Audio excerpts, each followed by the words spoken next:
Kecan yang aku punya. Nah, ini ada Kecan yang babi. Ini sebelah aku sini juga ada yang bunyi king king king. Coba kalian lihat ya.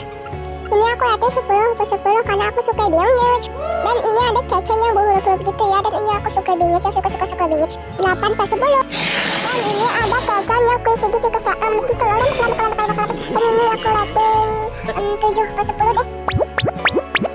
Ini Kecan yang dikasih kawan adik kelas aku ya. Walaupun aku kan suka gitu, tapi aku suka bingit. 6/10. Kucing aku kepo banget.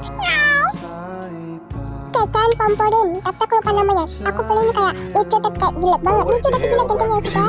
Dia keliatin 9/10 lah karena ini lucu. Tapi ini kelas banget kalau dipincit-pincit gitu.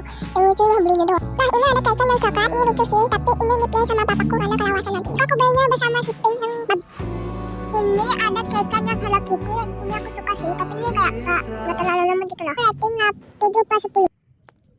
Kucingku gangguin Kecan aku wah, yang coklat lagi dia anuin tuh sebel.